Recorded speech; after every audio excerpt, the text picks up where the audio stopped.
Hello everyone! Ayan, magluluto ako naman ngayon ng puchero, chicken puchero. Ayan guys, nilagyan ko na yung kasi ayan, boil lang, hindi ko giligisa. Kasi ganun din naman ang lasa. Tsaka hindi siya masyadong mamantika. Ayan, bali onion, garlic, yung tomato andyan na, potato, sorry. Potato and bell pepper. Yan.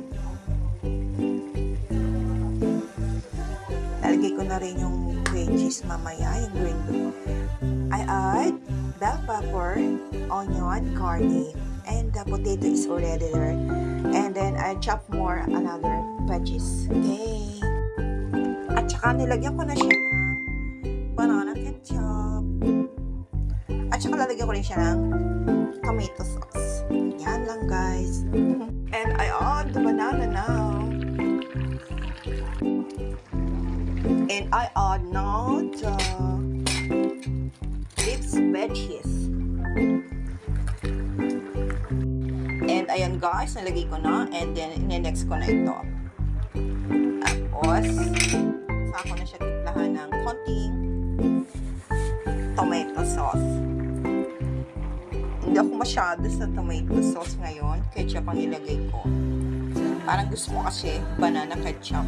Okay guys, later on. And I would like to say, pag ako naghuhugas ng ganitong mga veggies, iniisa-isa ko yan. Ngayon kung nagmamadali kayo, ibabad nyo lang siya muna bago kayo magluto sa isang palanggana at lagyan nyo ng konting suka. Doon hihiwalay na kung meron siyang kasamang, alam niyo na, yung gumagalaw. O, yun lang guys. Ako, nilagyan ko na rin siya ng suka nung binabad ko. Yun lang guys, kung gusto kong malaman nyo. And then, I add 1 teaspoon of salt. Iodized salt ang gamit ko guys. Hindi ako maglagay ng patis. Basta iodized salt lang. And then, ayan din guys. Kutsarita yan ha. Pero hindi siya yung apple na apple. Sakto lang. Lalagyan ko na rin siya ng black pepper powder. Ayan guys, nalagyan ko na rin siya ng tomato sauce. Maluluto na kasi.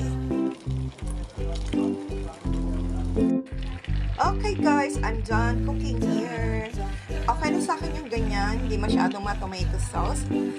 Please like and comment, and if you can, subscribe my page. Okay, bye bye. I love you, my love. Mama.